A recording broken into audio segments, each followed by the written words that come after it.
नमस्कार बच्चों। इस वीडियो में हम डिस्कस करेंगे आपके नेक्स्ट एग्जाम यानी कि इंग्लिश की स्ट्रैटेजी को। ये जो स्ट्रैटेजिक वीडियोस होते हैं ये आपके लिए बेहद इंपॉर्टेंट होते हैं क्योंकि यहाँ पर हम डिस्कस करते हैं कि आपको उस एग्जाम में क्या करना है, कैसे अपने टाइम को मैनेज करना है, कौन से टॉपिक है जो ज़्यादा इंपॉर्टेंट रहेंगे जिनके ऊपर आपको फोकस करना है, कहाँ पर मिस्टेक्स हो सकती है जो हमें नहीं करनी है। तो एक तरीके से रिमाइंडर का काम करती हैं। और आपका जो नेक्स्ट एग्जाम है इंग्लिश का एग्जाम है वो आपके लिए बेहद इंपॉर्टेंट रहने वाला है। वैसे तो हर एग्जाम इंपॉर्टेंट था लेकिन इसकी इंपॉर्टेंस थोड़ी सी ज़्यादा रहेगी। ये आपके पास ऑफिशियली लास्ट अपॉर्चुनिटी है खुद को कॉन्फिडेंस देने के लिए, खुद को बूस्ट करने के लिए, क्योंकि बहुत सारे स्टूडेंट्स हैं जिनके मैथ्स के या साइंस या मैथ्स के जो एग्ज़ाम है वो अच्छे नहीं गए हैं। अच्छे नहीं गए तो थोड़ा सा वो लो फील करें, अच्छा फील नहीं करें, उन्हें लग रहा है कि नहीं वो नहीं कर सकते। तो अगर आप यहाँ पर बेटर करते हो, जैसे एसएसटी आपका अच्छा गया, आपका हिंदी अच्छा गया, इंग्लिश का भी अच्छा जाता है, तो आपका परसेंटेज ऊपर जाएगा। परसेंटेज ऊपर जाएगा तो बूस्ट आपको मिलेगा, आप कॉन्फिडेंट फील करोगे। और जब टर्म 2 की बात करें तो टर्म 2 के लिए आप जब तैयारी करोगे तो वहाँ पर आप कॉन्फिडेंस के साथ जा पाओगे। आपने आईपीएल देखते होंगे, आप क्रिकेट देखते होंगे, तो उसमें क्या होता है लास्ट 4-5 ओवर्स जो होते हैं फर्स्ट इनिंग के, जिस भी टीम के फेवर में जाते हैं, या तो रन अच्छे बन गए या फिर रनों को रोक लिया, उसी टीम के फेवर में चले जाता है वो मोमेंटम, यानी कि उसी फ्लो में फिर मैच आगे बढ़ता है। तो सेकंड टर्म है वो आपके मैच की सेकंड इनिंग है। सेकंड इनिंग में कॉन्फिडेंस के साथ जाना है तो इंग्लिश आपका अच्छा जाना जरूरी है। दूसरी चीज़ कि यहाँ पर परसेंटेज तो आपके बढ़ेंगे, साथ ही साथ आपके टर्म 2 में अच्छे परसेंटेज चाहिए, उसकी शुरुआत इसी एग्ज़ाम के साथ होने वाली है। अगर यहाँ पर अच्छा स्कोर कर देते हो, परसेंटेज बढ़ जाते हैं, इट मीन्स दैट आपको इंटरनल असेसमेंट के मार्क्स अच्छे मिलेंगे। क्योंकि इंटरनल असेसमेंट के मार्क्स जब दिए जाएंगे तो कहीं ना कहीं टीचर्स के माइंड में ये लिस्ट रहेगी कि आपका स्कोर टर्म 1 में क्या रहा है, उसी के अकॉर्डिंग आपको मार्क्स मिलने हैं। ओके, कहीं ना कहीं रहेगा 2-3-4 मार्क्स का डिफरेंस आ सकता है। तो यहाँ पे 100% दीजिए, अपना 100% पूरा जोर लगा दीजिए। 1 मिनट भी आपको वेस्टेज नहीं करना इधर उधर, तो 100% दीजिए, कंसेप्ट के ऊपर फोकस कीजिए, अच्छा स्कोर कीजिए ताकि आप सेकेंड टर्म की प्लानिंग है, तैयारी है, वो अभी से शुरू कर पाओ। तो यहाँ पर इस स्ट्रेटजिक वीडियो में हम डिस्कस करेंगे कि आपको क्या करना है, कौन से टॉपिक है जो बेहद इंपॉर्टेंट रहेंगे, कहाँ पर आपसे मिस्टेक्स हो सकती है जिसको अवॉइड करना है, और सबसे इम्पोर्टेंट इस एग्ज़ाम में रहेगा आपका टाइम मैनेजमेंट। एग्ज़ाम बहुत टेढ़ा मेढ़ा आने वाला है, बहुत लेंथी आने वाला है। आपने सिंपल क्वेश्चन पेपर को देखा होगा, बहुत लेंथी है, और इसमें क्वेश्चंस कैसे करने, कहाँ से निकालना, तो वो भी कुछ समझ में नहीं आ गया। टाइम कब चला जाएगा वो इंग्लिश में आपको पता भी नहीं चलेगा। तो वहाँ वो टाइम कैसे मैनेज करोगे और कौन से टॉपिक है जहाँ पर आपसे मिस्टेक्स हो सकती है वो हम यहाँ पर डिस्कस करेंगे, यानी कि सब कुछ डिस्कस करने वाले हैं यहाँ पर। सबसे पहले हम बात करेंगे कि आपका जो आज का दिन है, यानी कि हिंदी के एग्ज़ाम का बाद का जो डे है और आपका जो प्रिपरेटरी डे है, एक दिन का जो आपको ब्रेक मिला है, उसमें आपको क्या करना है। आपके लिए एक चीज़ जो इंपॉर्टेंट है जिसको आप इग्नोर करे होंगे, काफ़ी सारे स्टूडेंट्स ओवर कॉन्फिडेंस में और काफ़ी सारे स्टूडेंट्स की इस पजल में कंफ्यूज है कि करें या ना करें, करें या ना करें, कहाँ से शुरुआत करें। तो वो है आपकी एनसीईआरटी। एनसीईआरटी से आपको क्या करना है, आपकी जो पोएम है, एक पोएम के ऊपर अगर आप एनसीईआरटी से पढ़ते हो या फिर आप हेल्प बुक से भी करते हो, उस पोएम के ऊपर आपके 12 मिनट लगेंगे, 10 से 12 मिनट लगने, यानी कि 1 घंटे में आप चारों पोएम कर सकते हो। ओके, आपको किस में से करना है, या आपको एनसीईआरटी बुक में से एक बार रीड करना है। इंग्लिश में कर सकते हो, दैट्स ग्रेट। अगर इंग्लिश में आपको लगता है कि नहीं कुछ समझ में नहीं आ रहा, पल्ले नहीं पड़ रहा, कोई बात नहीं, आप हिंदी में कर लेना। उसके बाद आपको प्रोज के चैप्टर्स करने हैं, वो भी कहाँ से करने हैं, आपको एनसीईआरटी में से करने, यानी कि लाइन टू लाइन आपको समरी इंग्लिश में कर सकते हो, दैट्स ग्रेट। उससे अच्छा कुछ नहीं हो सकता। अगर कहीं पे कुछ स्टूडेंट्स को प्रॉब्लम आ रही है कि इंग्लिश में उनका हाथ तंग है, कोई प्रॉब्लम नहीं, आप हिंदी में कर लेना, लेकिन इनको एनसीईआरटी से लाइन टू लाइन करना जरूरी है। क्योंकि कुछ क्वेश्चंस आएंगे जो आपने अगर समरी तरीके से किया तो आपको लगेगा अच्छा ये तो मैंने पढ़ा ही नहीं, चैप्टर का भी आइडिया नहीं लगेगा, बिल्कुल ब्लैंक। क्योंकि यहाँ पे चैप्टर का आइडिया इसलिए नहीं लगेगा कि चैप्टर्स काफ़ी ज़्यादा है, सिलेबस काफ़ी ज़्यादा लेंथी है। तो ये आप अगर करोगे तो ऑनेस्टली आपको 1 आवर यहाँ पे लगेगा, और यहाँ पर आपको 3 + 1.5, यानी कि ये आपका 6 घंटे के आसपास लगा लीजिए, 6 आवर्स लगा लीजिए। 6 आवर्स में ये सब कुछ हो जाएगा, यानी कि आप first day, very first day जो हिंदी के एग्जाम आप देख करके आए हो, तो आप अगर आज के डे में निपटाना चाहो तो आज ही ये खत्म हो सकता है। लेकिन करना किसको, करना आपको है। किंतु परंतु इफ बट एक्सक्यूज नहीं करने अगर आपको अच्छा स्कोर करना है। क्लियर। उसके बाद आता है कि ये जब आप कर लोगे पहले डे, आपने फर्स्ट डे ही इसको कर लिया, सेकंड डे क्या करोगे, सेकंड डे फिर आप जैसे समरीज जो है समराइज तरीके से आपको वन शॉट वीडियोस मिल जाएंगे, वो देखिए और उनके साथ साथ आप क्वेश्चंस को कीजिए। दोनों चीज़ें करनी जरूरी है, क्योंकि आप समराइज तरीके से इसलिए बोल रहा हूँ कि उसमें काफ़ी सारे कंसेप्ट आपके माइंड में ऐसे बैठ जाएंगे कि अगर कुछ स्किप होता है रीडिंग वाला पार्ट तो वो आपके माइंड में रहेगा जो आप वीडियोज़ के थ्रू आप करोगे। ठीक, तो वो आपको करना है। आपके अगर चैप्टर्स की बात करें तो प्रोज के सारे चैप्टर्स हो चुके हैं। पोइम की बात करें तो 2 पोइम्स हो चुकी है, एक्सप्लेनेशन के साथ हो चुकी है, डिटेल एक्सप्लेनेशन के साथ 2 पोइम्स है। अब से थोड़ी सी देर के बाद आपको मैं दे दूंगा, ओके, बनी हुई है बट पब्लिश थोड़ी देर के बाद मैं कर दूंगा। तो वो सब कुछ मिला हुआ, तो वहाँ से आप करोगे तो आपको कुछ अमेजिंग तरीके से फील होगा, क्योंकि मैंने आपके लेवल के अकॉर्डिंग आकर के कोशिश की है कि मैं आपको वो कंसेप्ट क्लियर करवा पाऊँ। तो वो सब कुछ आपको करना है जो आपका प्रिपरेटरी डे है। ठीक, यानी कि इसमें सबसे इंपॉर्टेंट क्या कि एनसीईआरटी अगर आपने स्किप कर दी, इसका मतलब सब कुछ स्किप कर दिया, इसका मतलब ये कि आप 40 के लिए तो तैयारी नहीं कर रहे हो। ये हो गया कि हमें पहले क्या करना है। उसके बाद ये कि हम एग्ज़ाम पैटर्न की अगर बात करें या हम बात करें कि एग्जामिनेशन सेंटर की, तो वहाँ जा कर के हमें क्या करना है। तो यहाँ पर जो सबसे इंपॉर्टेंट टाइम होता है, जैसे हर एग्जाम में कहा कि रीडिंग टाइम होता है, यहाँ पर भी इंपॉर्टेंट रहेगा रीडिंग टाइम। रीडिंग टाइम को यूज़ कर लिया, आपका एग्जाम टाइमली कंप्लीट हो जाएगा। रीडिंग टाइम को यूज़ नहीं किया, यूटिलाइज नहीं किया, इट मीन्स दैट आपका एग्जाम कहीं ना कहीं अटक सकता है, लटक सकता है। अब यहाँ पर क्या होगा कि आपके पास जो सेक्शन ई है, इस सेक्शन जो ई है, वहाँ पर आपको अनसीन पैसेज मिलेंगे, ओके, 2 अनसीन पैसेज मिलेंगे। अब 18 क्वेश्चंस होंगे, 14 क्वेश्चंस करने, क्वेश्चंस की बात नहीं है, आपके लिए सबसे इंपॉर्टेंट है अनसीन पैसेज को रीड करना। अब अनसीन पैसेज में सेकंड अनसीन पैसेज होगा, उसमें फैक्चुअल होगा, काफ़ी सारे फैक्ट्स होंगे। फर्स्ट है वो भी काफ़ी लेंथी होगा, तो उनको रीड करने में आपको जो चीज़ करनी है कि वो यहाँ से थोड़ा सा इस रीडिंग टाइम में रीड करने की कोशिश करनी है। क्यों, यहाँ पे मैं थोड़ा सा आपको बता दूँ कि आपका ए सेक्शन है, बी सेक्शन ग्रामर का है, सी सेक्शन आपका फिर लिटरेचर का आ जाएगा। जो लिटरेचर का सेक्शन है तो वहाँ पर आप जाओगे तो ज़रूरी नहीं कि वहाँ जा कर के आप रीड करो, वहाँ पर भी आपको कुछ पैसेज मिलेंगे। अब यहाँ पर बी है तो पहले ग्रामर को देखने का कोई फ़ायदा नहीं, क्योंकि साथ ही साथ आप स्किप करोगे, वो भी मैं आपको बताने वाला हूँ। तो ये इस रीडिंग टाइम में आपको क्या करना है कि जो एक बार सरसरी तौर पे, क्योंकि वो मन में थोड़ा सा होता है कि एग्ज़ाम कैसा आया, तो मोटे तौर पे देखने के बाद आपको ए सेक्शन में जो पहला आपका अनसीन पैसेज है उसको आपको रीड करना है। ठीक, यानी कि उसकी रीडिंग स्टार्ट कर देनी है। तो इसमें आपको टाइम यूटिलाइज करना है, ओके, और चीज़ों में यूटिलाइज नहीं करना। अच्छा मैं ग्रामर को सॉल्व करने लग जाऊँ, अच्छा मैं क्वेश्चन आंसर्स जो दिए गए उनको सॉल्व करने लग जाऊँ, ऐसा नहीं यहाँ पे, क्योंकि ये जो आपके अनसीन पैसेज होते हैं कहीं से भी उठा करके दे दिए जाते हैं और अनएक्सपेक्टेड होते हैं। आपके जो लिटरेचर मिलेगा तो आपने रीड किया हुआ पहले, ग्रामर है तो आपको पता है, ओके, टाइम नहीं लगना है। यहाँ पे टाइम लगना है, कितना लगना है वो भी आपको कोई आइडिया नहीं है, ओके। इसलिए हम यहीं से स्टार्ट करेंगे और सबसे पहले जो आपका पहला पार्ट है वो हमें रीड करना है, क्लियर। यानी कि रीडिंग सेक्शन में अनसीन पैसेज के ऊपर फोकस करोगे आप रीडिंग टाइम में।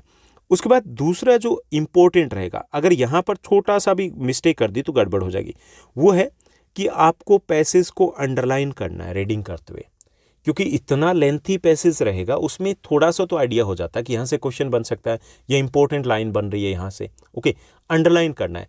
क्योंकि अगर आपने स्किप कर दिया, अंडरलाइन नहीं किया, दोबारा से रीडिंग के लिए आने की ज़रूरत पड़ी आपको, इट मीन्स दैट आपके 5 मिनट्स एटलीस्ट गए। 5 मिनट्स गए, इट मीन्स आपके लिए सारा जो प्लानिंग है वो चौपट हो जाएगी, रायता फैल जाएगा, विखर जाएगा, यानी इकट्ठा भी नहीं हो पाएगा आपसे, ओके। तो आपको ये नहीं करना है, क्योंकि एक बार अगर गड़बड़ हो जाती है फिर ये होता है कि होच पोच सी हो जाती है सारे के सारे एग्जाम में। तो आपको साथ ही साथ जब भी आप करोगे तो उसको अंडरलाइन करते रहोगे कि ये इंपॉर्टेंट पॉइंट्स है, सारा नहीं करना है, ओके।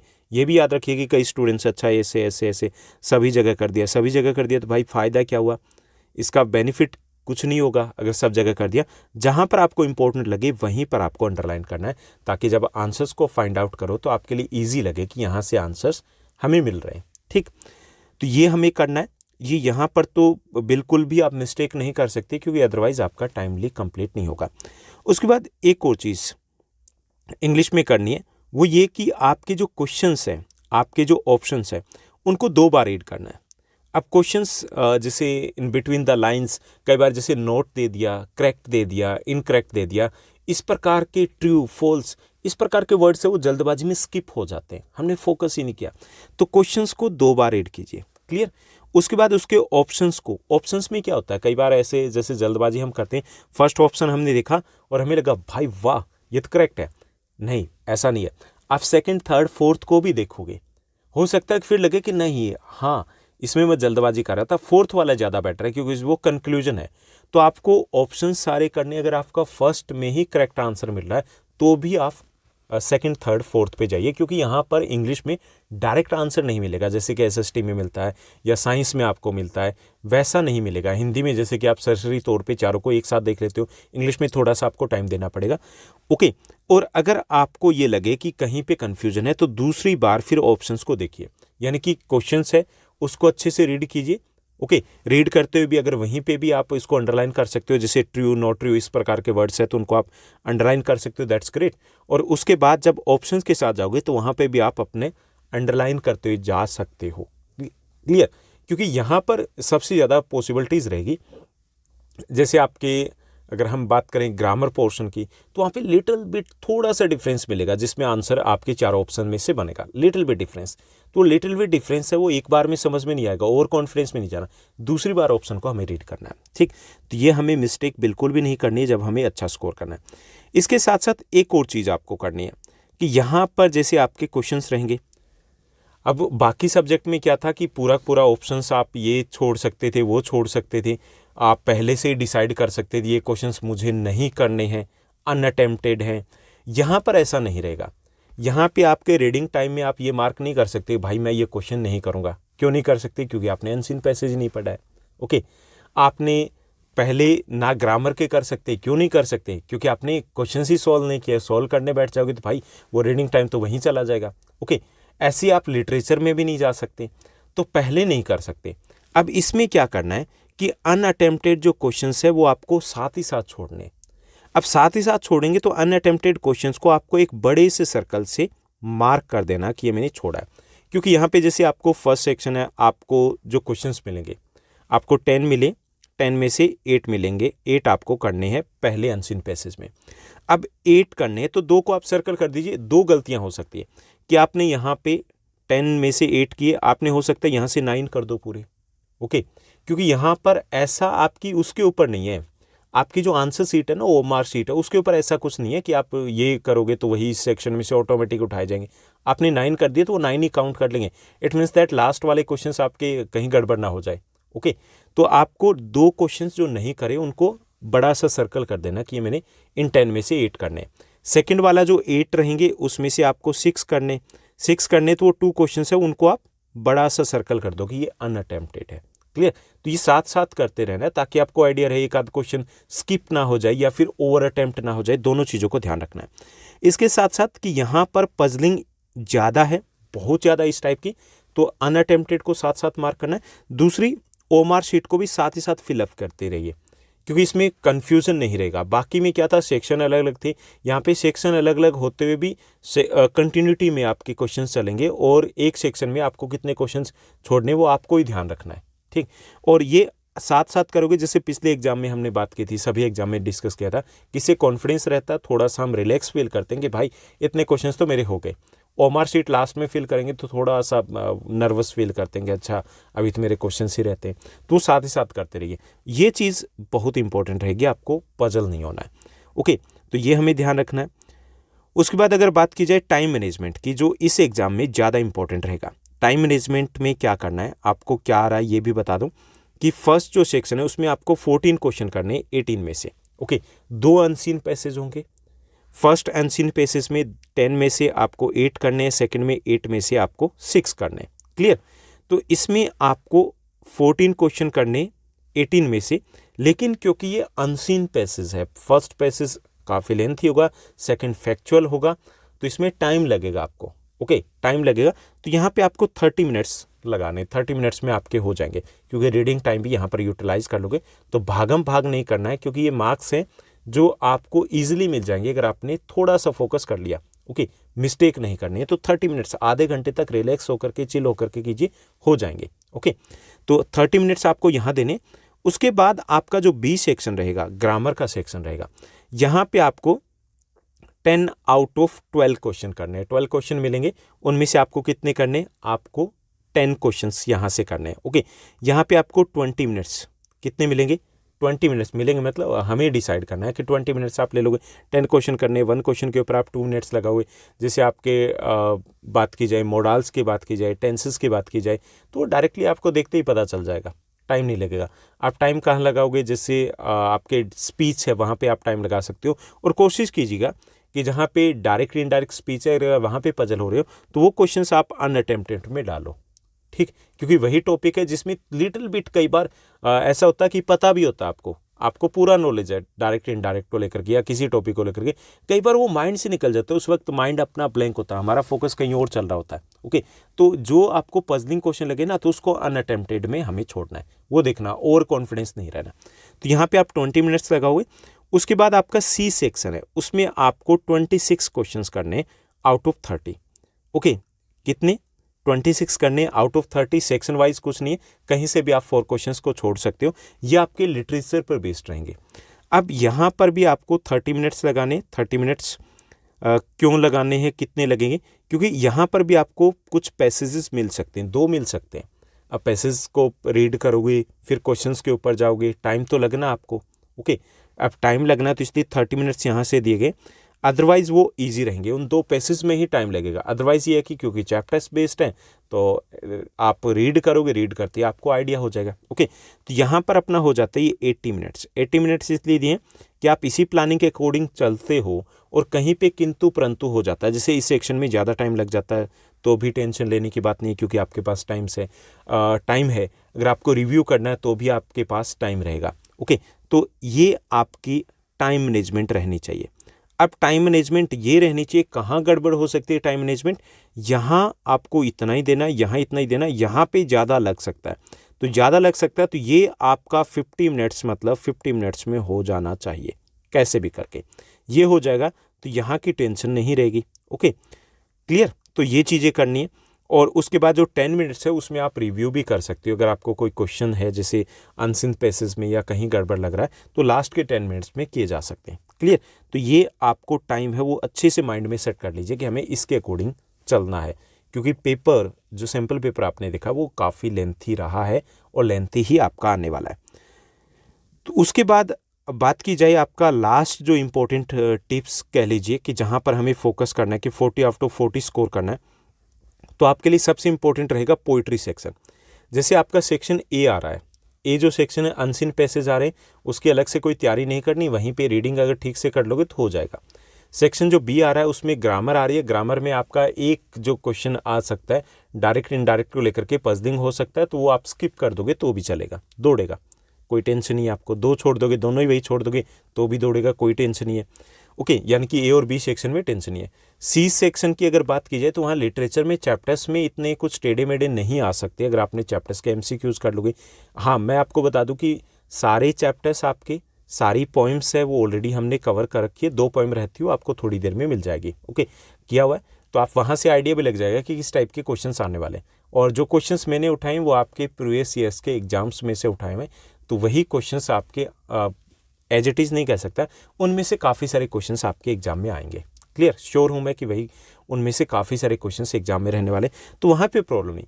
प्रॉब्लम कहाँ आएगी कि प्रॉब्लम आ सकती है आपको पोइट्री को लेकर के, अगर आपने पोइट्री को ठीक से नहीं समझा है, क्योंकि उसमें से कई बार एक वर्ड उठा करके दे दिया जाता है कि इसका मीनिंग क्या है, इसका सिनोनिम क्या है, तो इसलिए आपको पोइट्री सेक्शन है वो आपके लिए इंपॉर्टेंट रहेगा। अगर आपको 40 और 40 स्कोर करना है तो पोइट्री सेक्शन है, इसके ऊपर फोकस करना है।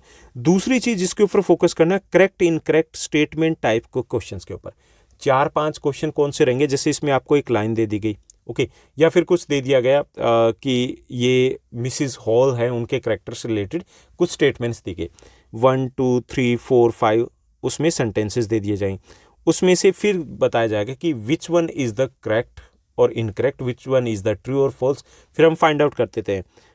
ऑप्शन ए होता है 1 2 एंड 4th, ऑप्शन बी होता है 3rd 4th and 5th। Okay, इस टाइप से, यानी कि एक पहले दे दिया मिसेस हॉल या ग्रिफिन के बारे में दे दिया कि ये स्टेटमेंट्स हैं उनके बारे में डिटेल, और फिर हमें बताना होता है कौन सा ट्रू है कौन सा फॉल्स है। तो उसमें जैसे ए ऑप्शन क्या होगा कि 1 2 एंड 4 ट्रू है, बी ऑप्शन में दे दिया गया कि आपका 2 3 4 और 5 है, ये ट्रू है। इस टाइप के क्वेश्चंस में आपके मार्क्स कट सकते हैं। कटने का मतलब ये नहीं कि डिफ़िकल्ट होगा। हम क्या करते हैं कि ऐसे क्वेश्चंस देखते ही ये लगता है उफ डिफ़िकल्ट आ गया। भाई डिफ़िकल्ट में क्या करना है, हमें क्वेश्चंस को रीड करना है। क्वेश्चंस को आपको रीड करना है कि क्या कह रहा है, उसके बाद स्टेटमेंट्स को रीड करते हुए एक-एक करके चेक करते जाइए कि क्या ये सही है, उसके बाद ऐसे सही है, नहीं है, उसके बाद क्रॉस। ओके, आपको एक-एक करके रीड करना है। जल्दबाजी नहीं करनी कि उसको देखते कि ये डिफ़िकल्ट आ गया, ऐसा नहीं। 4-5 4-5 क्वेश्चंस ऐसे रहेंगे। उसके बाद अपने ऑप्शंस के ऊपर जाइए। पहले ऑप्शंस की तरफ मत देखिए, सीधा तुक्का मत लगाइए। और अगर ऐसा करोगे तो जो 5 क्वेश्चंस होंगे उनमें से 4 क्वेश्चंस आपके हलवे की तरह होंगे, बहुत ईजी होंगे। बस आपको उनके ऊपर टाइम देना है। लिटरेचर वाले में ये मिलेंगे। ओके, टाइम देना उनके ऊपर, भागम भाग नहीं करनी है। तो अगर ये 2 चीज़ें आपकी हो गई, ये 2 चीज़ें हो गई और टाइम मैनेज कर लिया, तो आप यहाँ पर 40 में से 40 स्कोर कर सकते हो। कोई रॉकेट साइंस नहीं आने वाली, कोई फॉर्मूला नहीं आने वाला। जो कुछ भी आपको मिलेगा वो सब होगा जो आपने पढ़ा है। और उनमें से आपका जो 40 में से आपका 20 मार्क्स का जो एग्ज़ाम होगा, वो 20 मार्क्स का एग्ज़ाम कहाँ रहेगा, वो आपका उसी क्वेश्चन पेपर में रहने वाला है। आपके आंसर्स वहीं होंगे। ओके, और बाकी 20 जो आपने पहले रीड किया है। बस आपको कॉन्फिडेंस के साथ जाना है और आपको इन गलतियों को नहीं करना, इन मिस्टेक्स को नहीं करना, आपको अलर्ट रहना है। तो ये थे कुछ टिप्स कि आप अगर इनको ध्यान में रखोगे तो होपफुली आप अच्छा स्कोर करोगे। आई एम कॉन्फिडेंट कि आप अच्छा स्कोर करोगे, जैसे कि आपने लास्ट एग्जाम में किया या फर्स्ट एग्जाम में किया।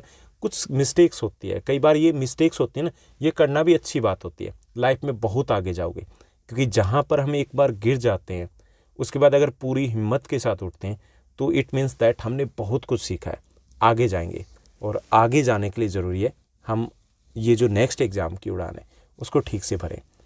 आज के लिए बस इतना ही। Thank you, bye bye, have a nice day. फोड़ के आना इंग्लिश के एग्ज़ाम को।